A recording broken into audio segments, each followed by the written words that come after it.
죽음 앞에서 무너져 내린 장벽. 사도행전 10장 34절에서 48절 말씀. 베드로가 입을 열어 말하되 내가 참으로 하나님은 사람의 외모를 보지 아니하시고 각 나라 중 하나님을 경외하며 의를 행하는 사람은 다 받으시는 줄 깨달았도다. 만유의 주 되신 예수 그리스도로 말미암아 화평의 복음을 전하사 이스라엘 자손들에게 보내신 말씀 곧 요한이 그 세례를 반포한 후에 갈릴리에서 시작하여 온 유대에 두루 전파된 그것을 너희도 알거니와 하나님이 나사렛 예수에게 성령과 능력을 기름 붓듯 하셨음에 그가 두루 다니시며 선한 일을 행하시고 마귀에게 눌린 모든 사람을 고치셨으니 이는 하나님이 함께 하셨습니다. 우리는 유대인의 땅과 예루살렘에서 그가 행하신 모든 일의 증인이라. 그를 그들이 나무에 달아 죽였으나 하나님이 사흘 만에 다시 살리사 나타내시되 모든 백성에게 하신 것이 아니요 오직 미리 택하신 증인 곧 죽은 자 가운데서 부활하신 후 그를 모시고 음식을 먹은 우리에게 하신 것이라. 우리에게 명하사 백성에게 전도하되 하나님이 살아있는 자와 죽은 자의 재판장으로 정하신 자가 곧 이 사람인 것을 증언하게 하셨고 그에 대하여 모든 선지자도 증언하되 그를 믿는 사람들이 다 그의 이름을 힘입어 죄 사함을 받는다 하였느니라. 베드로가 이 말을 할 때 성령이 말씀 듣는 모든 사람에게 내려오시니 베드로와 함께 온 할례 받은 신자들이 이방인들에게도 성령 부어주심으로 말미암아 놀라니 이는 방언을 말하며 하나님 높임을 들음이러라. 이에 베드로가 이르되 이 사람들이 우리와 같이 성령을 받았으니 누가 능히 물로 세례를 베품을 금하리요 하고 명하여 예수 그리스도의 이름으로 세례를 베풀라 하니라. 그들이 베드로에게 며칠 더 머물기를 정하니라. 죄로 인하여 하나님과 인간과의 관계가 끊어지고 말았습니다. 에덴 동산에서는 인간이 하나님과 함께 거했지만 죄악으로 인하여 인간은 에덴 동산에서 쫓겨나게 되었습니다. 하나님과 인간 사이에 죄라는 장벽이 생겨나게 된 것입니다. 결국 이 장벽으로 인하여 인간은 하나님께 나아갈 수 없게 되었습니다. 하지만 우리 주 예수 그리스도께서 십자가에서 죽으심으로 우리의 죄를 대속하시고 하나님과 죄인 사이에 막힌 담을 허무셨습니다. 유대인들과 이방인들 사이에도 벽이 있었습니다. 율법에 따라 유대인들은 이방인들과 접촉하는 것 자체를 위법으로 규정하고 가까이 하지 않았습니다. 스스로 정결하다고 여겼던 유대인들이 이방인들에게 다가가지 않았지만 고넬료의 사건을 통하여 하나님께서는 유대인과 이방인 사이의 벽을 허물어 버리셨습니다. 그리고 유대인이나 이방인이나 모두 하나님의 자녀로 인정해 주셨습니다. 오늘 본문에서는 어떻게 베드로와 고넬료 사이의 벽이 허물어지는 사건이 일어나게 되었다라고 기록하고 있습니까? 베드로는 하나님께서 보여주신 환상이나 성령님께서 고넬료의 집에 갈 것을 명령하신 사실들을 통하여 하나님은 편견이 없으신 분이심을 깨달았습니다. 34절을 함께 읽겠습니다. 베드로가 입을 열어 말하되 내가 참으로 하나님은 사람의 외모를 보지 아니하시고. 베드로가 고백한 하나님은 사람의 외모를 보지 아니하신다 라는 말은 하나님께서는 외적인 조건에 따라 사람을 구분하지 않으시고 마음 중심을 보신다는 의미입니다. 사람의 외모를 본다 라는 말은 헬라어로 프로소폴립테스라고 합니다. 이 말의 원래 의미는 차별 대우하고 편애하는 것을 말합니다. 즉 하나님은 사람의 인종이나 가진 것, 지위로 판단하지 않으시고 편애하지 아니하시고 공평하신 분이시라는 의미입니다. 그리고 베드로는 자신이 직접 경험한 예수님에 대해 고넬료와 그의 가족들, 친구들에게 전하였습니다. 즉 유대인과 이방인 사이의 벽이 허물어지자 생명의 복음이 이방인들에게 선포되기 시작했던 것입니다. 39절, 40절을 우리 함께 읽겠습니다. 우리는 유대인의 땅과 예루살렘에서 그가 행하신 모든 일의 증인이라.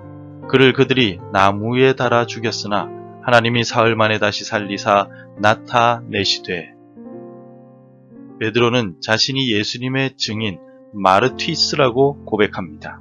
그리고 자신이 목격한 예수님은 하나님의 아들이시며 모든 죄인들의 구세주이심을 선포하였습니다. 구원의 은혜는 복음 그 자체에 있는 것이지 복음을 전하는 사람에게 있는 것이 아닙니다.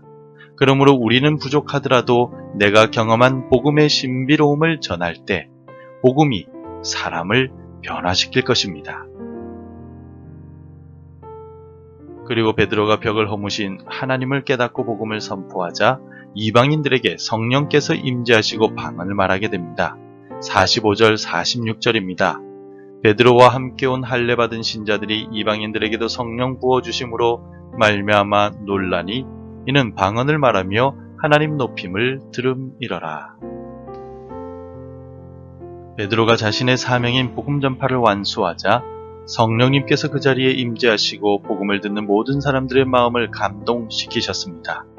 45절에 부어주심으로 라는 말은 헬라어로 에퀴노라는 단어로 표현되어 있는데 콸콸콸 쏟아져 나온다 라는 뜻입니다. 사도행전 1장 18절을 통하여 예수님께서 성령이 임하시면 이라고 말씀하실 때 임하시면 이라는 말과 똑같은 헬라어 단어입니다. 성령의 은혜는 유대인뿐만 아니라 이방인에게도 동일하게 콸콸콸 흘러넘치며 감동을 시키셨습니다. 그 결과 고넬료와 가족들과 친구들도 세례를 받고 그리스도인이 되었던 것입니다. 이방인들에게도 복음이 선포되고 성령의 역사하심이 나타난 오늘 사건을 통하여 우리는 무엇을 깨달을 수 있겠습니까? 본문을 어떻게 우리의 삶에 적용할 수 있겠습니까? 우리는 먼저 공평하시고 차별하지 않으시는 하나님을 깨달을 수 있습니다. 하나님은 사람의 외모나 배경으로 판단하지 않으십니다. 사람의 마음 중심과 믿음을 보시고 판단하십니다. 오늘 우리 사회에는 여전히 차별과 편견이 존재합니다. 많은 사람들이 인종적 차별, 성별 차별, 경제적 배경 등을 기준으로 사람들을 차별합니다. 이러한 차별의 문제를 해결하기 위해 우리는 복음 안에 거하며 하나님의 원칙을 따라야만 합니다.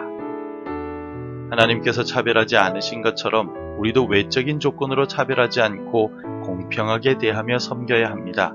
모든 사람들을 나보다 낮게 여기고 하나님의 사랑으로 대해야 합니다. 내가 판단하지 말고 모든 이들에게 복음을 전하기 위해 수고해야만 합니다. 차별하지 않으시는 하나님을 닮아서 오늘 우리도 모든 이들을 사랑하고 섬기는 삶을 살아갑시다. 본문을 통해 우리는 성령의 역사하심이 얼마나 무한한 능력이 있는가를 또한 보게 됩니다. 유대인들에게만 임하는 성령님인 줄 알았는데 성령 하나님은 이방인인 고넬료와 그의 주변 사람들에게도 동일하게 충만하게 임재하셨습니다. 성령께서 임재하심으로써 고넬료와 함께한 사람들의 마음이 완전히 변화되었습니다. 그리고 기꺼이 세례를 받고 그리스도인으로 변화되기로 결단합니다. 사람의 마음가짐을 변화시키고 사람을 바꾸는 일이 얼마나 어려운 일인지 우리는 잘 알고 있습니다. 사람은 하지 못하는 일이라 할지라도 성령께서 임재하시면 즉시 변화될 수 있습니다. 성령의 역사는 무한하기 때문입니다. 오늘 하루를 살아가면서 무한한 성령님의 능력을 제한하거나 의심하지 맙시다. 믿고 의지하며 따를 때 성령님은 오늘 우리에게도 무한한 은혜를 베푸시며 능력으로 인도해 주실 것입니다. 성령님을 의지하며 오늘도 나의 감정과 죄악과 싸워 승리하시기를 바랍니다. 성도 여러분, 하나님의 계획 가운데 베드로는 고넬료를 만났고 이방인인 고넬료와 그의 지인들에게 성령께서 충만하게 임재하시며 그들이 구원을 받았습니다. 하나님은 공평하시며 차별하지 않으십니다. 유대인이든 이방인이든 동일하게 사랑하시며 구원받기를 원하십니다. 그러므로 공평하신 하나님을 닮아 우리도 공평하게 사랑하고 섬기며 살아갑시다. 또한 무한한 능력을 가지신 성령님을 의지할 때 성령께서 오늘 우리를 가장 좋은 길로 인도해 주실 것입니다. 기도하겠습니다. 공평하신 하나님, 오늘 우리의 외모와 가진 것을 보지 않으시고 마음 중심을 보시며 구원의 은혜를 주시고 우리와 함께 해주셔서 감사합니다. 하나님처럼 우리도 다른 사람들을 공평하게 대하게 하시고 성령님의 능력을 믿음으로 의지하며 살아가게 하옵소서. 예수님의 이름으로 기도드립니다. 아멘. 계속해서 함께 기도해 주시기 바랍니다. 나의 고집과 편견을 말씀 앞에서 꺾으며 살아가게 하소서. 하나님의 말씀 속에 복이 있음을 기억하고 말씀을 묵상하게 하소서. 우리 자녀들의 미래를 책임져 주시고 믿음 가운데 살게 하소서. 날마다 주께 더 가까이 가는 삶이 되게 하옵소서. 오늘도 말씀대로 살아가며 열매 맺는 하루가 되시기를 축복합니다.